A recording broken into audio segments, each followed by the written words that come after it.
अगला प्रश्न फिर इधर नौजवानों की तरफ से, ऐसा कोई गीत गाइए जिस जो माघ के महीने में हर गांव के हर आंगन में हर परिवार में लगता हो, जिससे माघ की जो रौनक है वो यहाँ पे एक बार हमारे दर्शकों के सामने साकार हो जाए।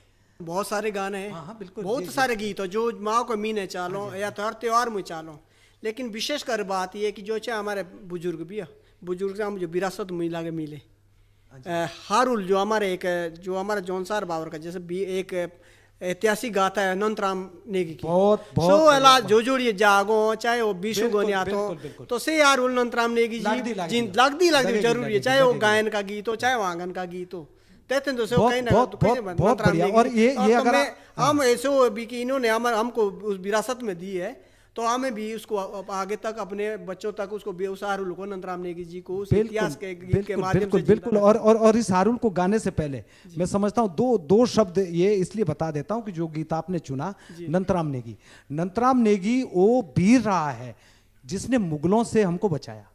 जब मुगलों ने आक्रमण किया था जौनसार और हिमाचल पे, तो पांवटा में उनकी एक पूरी फौज आ गई थी।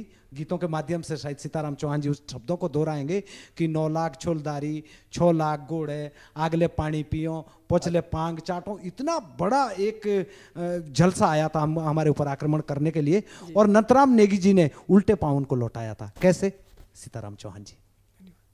मोड़ाए मोड़ेरी मोड़ाइए लाकेरी मोड़ाए मोड़े रे मोड़ाइए लाकेरी मोड़ाए मोड़े रे मोड़ाइए लाकेरी मोड़ाए मोड़े रे मोड़ाइए लाकेरी मोड़ाए तूड़ी रो पाउटे दामूंगी लो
बहुत बढ़िया बहुत बढ़िया बहुत बढ़िया। माफी चाहता हूं क्योंकि प्रसंग बहुत लंबा है, समय बहुत कम है, तो समय का भी ध्यान रखते हुए